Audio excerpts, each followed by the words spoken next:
தேவனுடைய பரிசுத்த நாமத்திற்கு சகல கணமும் மகிமையின் துதியும் சோத்திரம் புகழும் உண்டாவதாக. அருமையான தமிழக தேவ ஊழியர்களே, கிறிஸ்தவ பொதுமக்களே, சுவிசேஷர்களே, மேய்ப்பர்களே, போதகர்களே, அப்போஸ்தல அழைப்பை பெற்ற தேவ ஊழியர்களே, தீர்க்கதரிசிகளே, உங்கள் யாவருக்கும் இயேசுவின் நாமத்திலே என்னுடைய பணிவான வணக்கங்கள். தேவனுடைய கிருபையினால் 1984 முழு நேரமாக தேவனுடைய ஊழியத்தை சிஎஸ்ஏ ஸ்தாபனத்தில் தொடங்கி பெந்தேகோஸ்து ஸ்தாபனத்தில் அடுத்து மாறி அடுத்து அங்கே இருந்தும் தனிப்பட்ட முறையில் விலகி ட்ரூ லைட் மினிஸ்ட்ரி ட்ரஸ்ட் என்று அரசாங்க பதிவில் ஒரு ஊழியத்தை பதிவு செய்து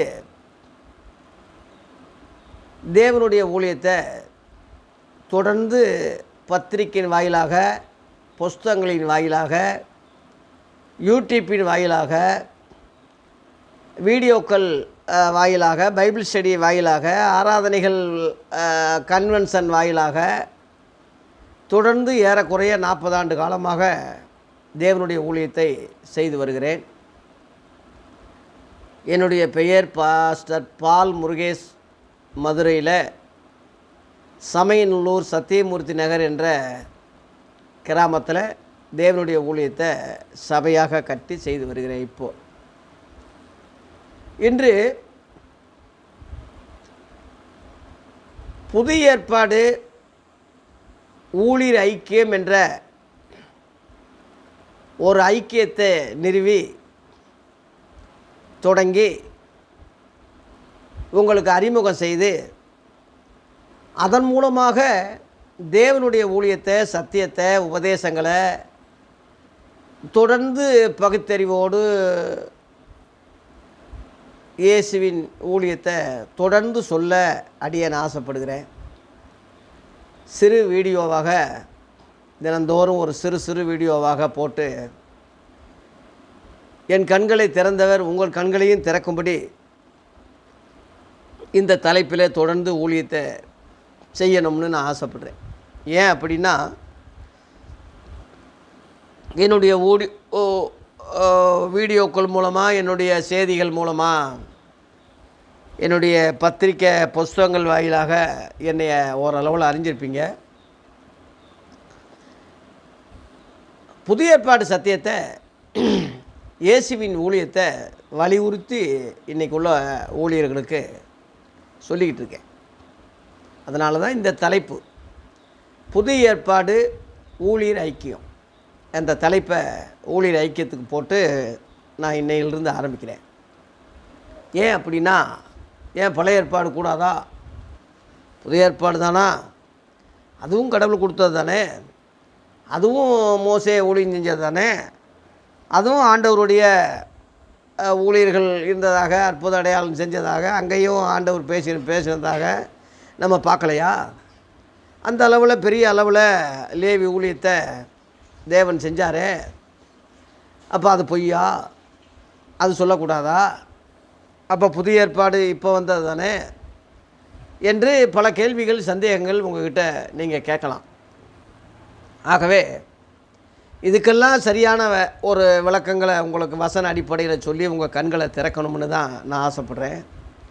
நான் உங்களை போல் ஒரு காலத்தில் மங்களாக பார்க்கக்கூடிய குருடனாக தான் இருந்தேன். கர்த்தர் என் கண்களை திறந்த மாதிரி உங்கள் கண்களும் திறக்கணும் என்ற அந்த முறையில் தான் புதிய ஏற்பாடு ஊழியர் ஐக்கியம் என்ற அந்த தலைப்பை கொடுத்து அந்த ஐக்கியத்தை ஏற்படுத்தி இந்த வீடியோக்கள் மூலமாக உங்களுக்கு சொல்ல அடியேன் கடமைப்பட்டிருக்கேன்.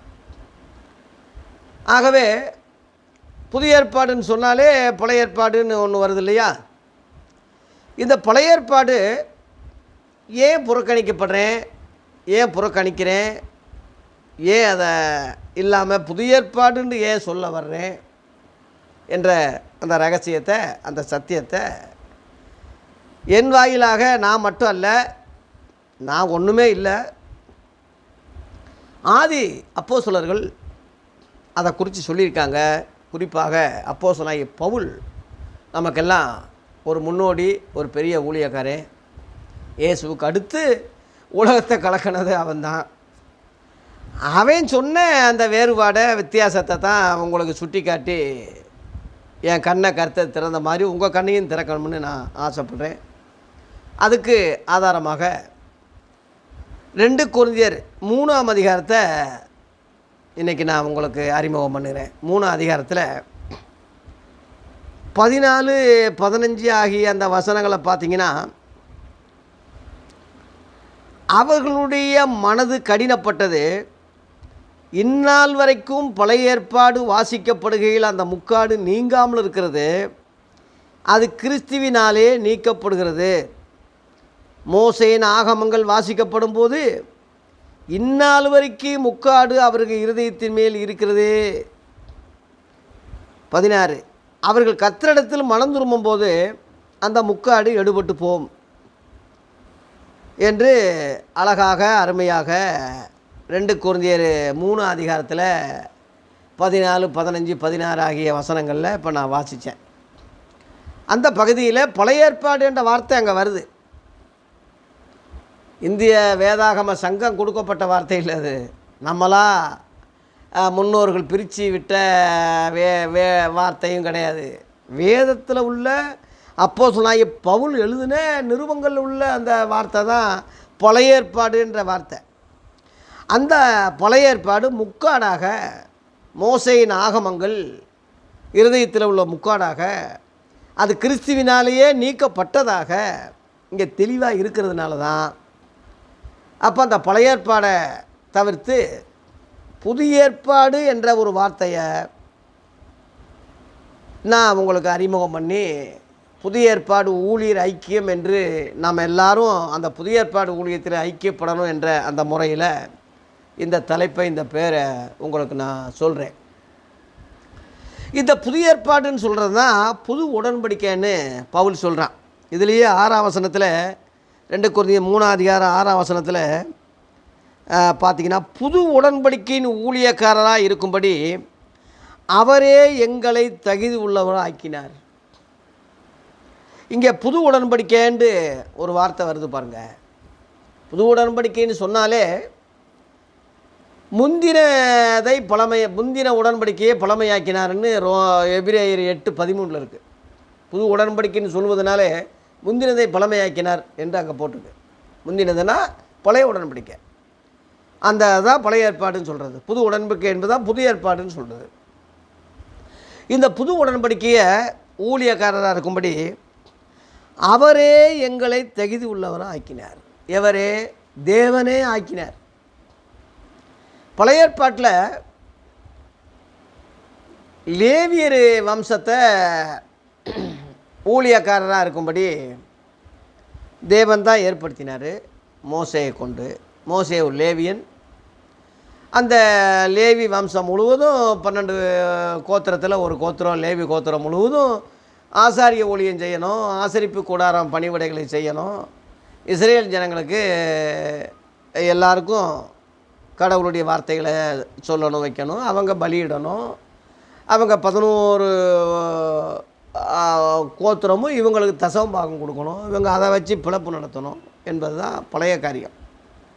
ஆனால் இன்றைக்கி முழு உலக ஊழியம் இது. இயேசு தொடங்கப்பட்டது உலகமெங்கும் போய் சர்வ சிருஷ்டிக்கு போய் சுவிசேஷம் சொல்லுங்கள், பிதா குமாரே பரிசுத்த ஆவி நாமத்தில் அவங்களுக்கு ஞானஸ்தானம் கொடுத்து நான் கட்டளையிட்ட யாவையும் அவங்க கை கொள்ளும்படி அவங்களுக்கு உபதேசம் பண்ணுங்க, எல்லாரையும் சகல ஜாதிகளிலிருந்து சீசராக்குங்க என்பது தான் இயேசுவினுடைய புதுக்கட்டளை உலகம் முழுவதுக்கு உள்ளது. ஆனால் லேவி ஊழியம் ஒரு குறிப்பிட்ட மக்களுக்கு தான், ஒரு சின்ன வட்டத்துக்கு தான், இஸ்ரவேலர்களுக்கு மட்டும்தான். அது முழு உலகத்துக்கு அது கட்டுப்பாடு ஆகாது. அதனால் அந்த பழைய ஏற்பாடு முறைய ஊழியத்தை நீக்கி புது உடன்படிக்கை ஊழியக்காரராக இருக்கும்படி அவரே எங்களை தகுதி உள்ளவாக்கினார்னு பவுல் சொல்கிறான். அப்படி பார்க்க போனால் பவுல் ஒரு யூதன், அவன் ஊழியக்காரனாக வரக்கூடாது சட்டப்படி. இயேசுவும் ஒரு யூதர் தானே. இயேசுவின் சீடர்கள் ஏறக்குறைய எல்லாரும் யூதர்கள் தான். பழைய ஏற்பாட்டில் அந்த யூதர்களை குறித்து ஊழியத்துக்கு வரணும்னு மோசே ஒன்றும் சொல்லலைன்னு எபிரேயர் 7ஆம் அதிகாரத்தில் 13-14 இருக்குது. ஒன்றும் அவனுக்கே தெரியாது, சொல்லலைன்னு இருக்கு. அப்படி இருக்கும்போது அந்த லேவி ஊழியத்தை புதிய ஏற்பாட்டுக்கு பொருந்தாது. அந்த ஊழியம் வேறு, அது முடிஞ்சு போச்சு. புதிய ஏற்பாட்டு ஊழியம், புது உடன்படிக்கை ஊழியம், இந்த ரெண்டுக்குள்ளே ஒரு வித்தியாசங்களை சுருக்கமாக சொல்ல போகிறேன். பழைய ஏற்பாட்டு ஊழியம், அதாவது பழைய உடன்படிக்கையின் ஊழியம் 7ஆம் வசனத்தில், 2 கொரிந்தியர் 3ஆம் அதிகாரம் 7ஆம் வசனத்தில், எழுத்துக்களினால் எழுதப்பட்டு கற்களில் பதித்திருந்த மரணத்துக்கு ஏதுவான ஊழியத்தை செய்த மோசேயினுடைய முகத்திலே மகிமை பிரகாசம் உண்டானபடியால் இஸ்ரவேல் புத்திரர் அவன் முகத்தை நோக்கி பார்க்க கூடாதிருந்தார்களே. பாருங்க, ஒளிந்து போகிற மகிமையுடைய அந்த ஊழியம் அப்படிப்பட்ட மகிமுள்ளதாக இருந்தால் ஆவிக்குரிய ஊழியம் எவ்வளோ அதிக மகிமுள்ளதாக இருக்கும். மகிமை, அதிக மகிமை. செக்கினா ஊழியம்னு வச்சுருக்கான், அது ஒரு செக்கினா மகிமைன்னு சொல்கிறாங்க இல்லையா, அதை வச்சுட்டான் போல் இருக்கு. ஆனால் இங்கே அதிக மகிமைன்னு இருக்குது. அந்த மகிமை ஒளிஞ்சு போகிற மகிமைன்னு இருக்குது, இது நிலைச்சிருக்கிற மகிமைன்னு இருக்குது. அந்த ஊழியம் மோசையினுடைய ஊழியம் மரணத்துக்கு ஏதுவான ஊழியம்னு அங்கே 7 இருக்குது. மரணத்துக்கு ஏதுவான ஊழியம் தொடங்கப்பட்டதே மரணத்தில் தான் தொடங்கினா ஊழியத்தை. யாத்திராகம் 32:28 என்னோடு இருக்கிறவங்கெல்லாம் வாங்கடான்னு சொல்லி மோசே சொல்லும்போது லேவி புத்திரர்கள் எல்லாம் அவங்க கூட போய் சேர்ந்தாங்க. ஏன்னா அவன் லேவினாக இருந்ததுனால. அப்போ அந்த ஆடல் பாடல் கண்ணுக்குட்டியை வச்சு கும்பிட்ட குத்து நடன எல்லாரையும் வெற்றா கொள்றான்னு சொல்லும்போது ஏறக்குறைய 3000 யூதர்களை இஸ்ரேலர்களை கொன்று குவிச்சாங்க. 3000. அதான் மரணத்துக்கு ஏதுவான ஊழியம். அது மட்டும் இல்லை, மோசையினுடைய ஊழியம் இரக்கம் பெறாமல், எபிரேயர் 10ஆம் அதிகாரம் 28 இரக்கம் பெறாமல் 2-3 வாக்கினாலே அவன் சாகுறான் என்று கல்லெறிஞ்சு கொள்ளுவாங்க. எதுக்கெடுத்தாலும் கல்லெறிஞ்சு கொள்வது தான், வெட்டு குத்து தான். கண்ணுக்கு கண், பல்லுக்கு பல், வெட்டுக்கு வெட்டு, குத்துக்கு குத்து. அதான் அவன் ஊழியமாகவே அதாக தான் இருந்தது. அதான் மரணத்துக்கு எதுவான ஊழியன்னு சொல்கிறது. ஆகவே அந்த ஊழியத்தை மோசே செஞ்சான். அந்த ஊழியம் நமக்கு இல்லை. இயேசுவே ஒரு லேவியர் இல்லை. புதிய ஏற்பாடு ஊழியம் அப்போஸ்தலர் 2ஆம் அதிகாரத்தில் பேதுரு பிரசங்கத்தில் ஒரே நாளில் 3000 பேர் யூதர்கள் ரசிக்கப்பட்டாங்க. அதெல்லாம் உங்களுக்கு தெரியும்ல. அப்போ ஒரே நாளில் 3000 பேரை கொன்னது ஊழியமா, ஒரே நாளில் பிரசங்கத்தை வச்சு வசனத்துடைய பட்டயத்தை வச்சு 3000 பேரை ரட்சித்தது ஊழியமா? கொன்னது ஊழியமா, ரட்சித்தது ஊழியமா? நீயே பாரு. அதனால் அந்த ஊழியம் இந்த ஊழியம் அப்படின்னு போட்டிருக்கு. லேவி ஊழியம் இது அப்போஸ்தல ஊழியம்னு பிரிக்கப்படுது.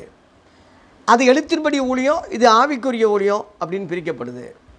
அது மகிமையாக இருந்தாலும் அது ஒளிந்து போகிற மகிமை, இது நிலைச்சிருக்கிற மகிமைன்னு பிரித்து சொல்லப்பட்டிருக்கு.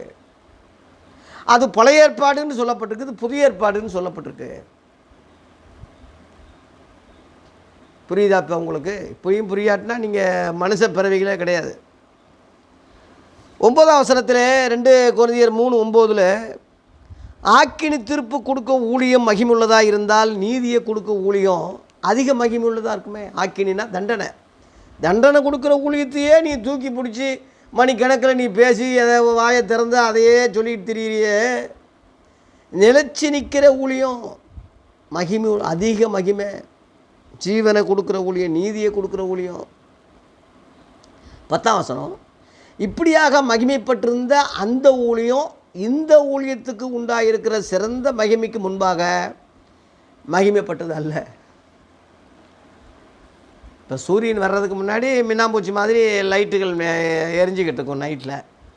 சூரியன் வந்துட்டா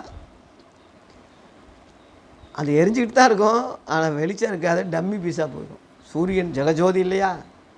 அது மாதிரி தான் இயேசுவே நீதியின் சூரியனாக உதித்து அவர் முகம் சூரியனைப் போல பிரகாசித்ததாக சொல்லி, சூரியனிலும் அதிகமான சுடரொளியாக இயேசு காட்சியளித்தார் என்று சொல்லும்போது, உலகத்தில் வந்த எந்த மனுஷனையும் பிரகாசிப்பிக்கிற ஒளியே அந்த மெய்யான ஒளி. இந்த ஒளிக்கு முன்னாடி உலகத்தில் யாரும் நிற்க முடியாது. நான் உலகத்திற்கு ஒளியாக இருக்கிறேன், என்னை பின்பற்றுகிற இருளில் நடவாமல் ஜீவ ஒளியை அடைந்திருப்பான்னு யோவான் 8:12 சொன்னது அந்த அர்த்தம் தான், ஜெகஜோதி. அதனால் இந்த ஒளிக்கு முன்னாடி மற்றதெல்லாம் டம்மி தான், பீஸு தான். அந்த டம்மியை பிடிச்சிக்கிட்டு நீ தொங்கக்கூடாது, அதை பிடிச்சிக்கிட்டு நீ மூட்டு கொடுக்கக்கூடாது. இந்த புரிதல் இப்போயாவது உங்களுக்கு உண்டாகுதா? இல்லை ஏதாவது மறுத்து ஏதாவது வசனத்துக்கு விரோதமாக ஏதாவது மாற்றி நான் ஏதாவது சொல்லிக்கிட்டு இருக்கேனா? ஆகவே பரிசுத்த ஆவியானவர் பெந்தேகோஸ்து நாளில் இறங்கின அந்த ஊழியம், இந்த அப்போஸ்தல ஊழியம், அதாவது புதிய ஏற்பாடு ஊழியம், இந்த ஊழியத்தில் நீங்கள் ஐக்கியமாகணும். அந்த ஊழியம் இந்த ஊழியம்னு படிச்சிங்கல்ல, நீங்கள் எந்த ஊழியத்தை செய்கிறீங்க? புது உடன்படிக்கை ஊழியக்காரராக இருக்கும்படி அவரே எங்களை தகுதி உள்ளவராக்கினார்னு பவுல் சொன்னானே, நீ எந்த ஊழியக்காரன்? நியாயப்பிரமாண ஊழியக்காரனா, புது உடன்படிக்கை ஊழியக்காரனா, இஸ்ரவேலின் போதகரா, இல்லை கிறிஸ்தவ போதகரா? இந்த ரெண்டுக்குள்ள வேறுபாடை தயவு செய்து இன்றைக்கி புரிஞ்சுக்கங்க. இதை குறித்து தொடர்ந்து பேச போகிறேன், தொடர்ந்து பல காரியங்களை சொல்லிட்டு வர போகிறேன். உங்கள் நலனுக்காக, உங்கள் வளர்ச்சிக்காக, உங்கள் கண்கள் திறப்பதற்காக, நீங்கள் ஒரு பகுத்தறிவுள்ள ஒரு உண்மையுள்ள இயேசுவின் ஊழியத்தை முழுசாக செய்வதற்கு இதை நான் தொடர்ந்து பேச போகிறேன். அடியனுக்காக ஜெபம் பண்ணுங்க. உங்களுக்கு இந்த சத்தியங்கள் விளங்கணும்னா இன்னும் தொடர்ந்து உங்கள் சபைக்கு ஊழியர்களுக்கு சொல்லணும்னா என்னை கூப்பிட்டு பயன்படுத்துங்க. என்னுடைய ஃபோன் நம்பர்லாம் கீழே தர்றேன். ஒருவருக்கொருவர் இந்த ஊழியத்தை ஷேர் பண்ணிக்குவோம். நான் என்னமோ புதுசாக எங்கிட்ட இருந்து நான் வரல. உங்களை போல் நானும் ஒரு சகோதரர் தான், பாடு உள்ள மனுஷன்தான். நானும் உங்களை போல் ஒரு காலத்தில் இருந்தவன் தான். ஆனால் இந்த நிருபங்கள் படிக்கும்போது தான் என் கண்களை கர்த்தர் திறந்தார். ஏதோ தரிசனம் கண்டு சொப்பனம் கண்டு எங்கிட்ட வெளிப்பாடெல்லாம் காணலை அப்படி சொல்கிறவனை நம்பாதீங்க. இந்த வசனம்தான் நமக்கு வெளிப்பாடு, இந்த நிருபங்கள் தான் நமக்கு கண்களை திறக்கிறது. இதுதான் நமக்கு பூரண சத்தியம். முழு ரகசியங்கள் இதில் தான் வெளியாகிருக்கு. பழைய ஏற்பாட்டில் பங்கு பங்காக வகை வகையாக சொல்லப்பட்டிருக்கு. பூர்வ காலங்களில் தேவன் அது காணாதவரை போல் இருந்த அறியாமையுள்ள காலம் அது. அதான் இயேசு சொன்னார், பூர்வத்தாருக்கு உரைக்கப்பட்டதுன்னு சொன்னார். புதிய ஏற்பாடு பிரசங்கம் ஆரம்பிக்கும் போது நான் சொல்கிறேன், நான் உங்களுக்கு சொல்லுகிறேன் அப்படின்னு சொன்னார். நான் உங்களுக்கு சொல்லுகிறேன் என்பது தான் புதிய ஏற்பாடை தவிர, பூர்வத்தாருக்கு உரைக்கப்பட்டது சொல்கிறது பழைய ஏற்பாடு. அப்போ அந்த ஊழியக்காரன் நாம் அல்ல, நம்ம புதிய ஏற்பாடு ஊழியக்காரராக இருக்கும்படி தான் நம்மளை ஆண்டவர் ஐக்கியத்துக்கு கூப்பிட்டுருக்காரு. அதனால தான் புதிய ஏற்பாடு ஊழியர் ஐக்கியம் என்ற அந்த தலைப்பில், அந்த பேரில் அறிமுகம் பண்ணி தொடர்ந்து இந்த சத்தியங்களை தொடர்ந்து சொல்ல போகிறேன். ஏதாவது சந்தேகங்கள் கேள்விகள் இருந்தால் என்கிட்ட ஃபோன் பண்ணலாம், கமாண்டில் நீங்கள் அறிவிக்கலாம். தொடர்ந்து எனக்காக தொடர்ந்து ஜெபம் பண்ணுங்க. தொடர்ந்து இந்த வீடியோக்கள் உங்களுக்கு சின்ன சின்ன வீடியோக்களாக போட்டு கர்த்தருடைய நாமத்தை மகிமைப்படுத்துகிறேன்.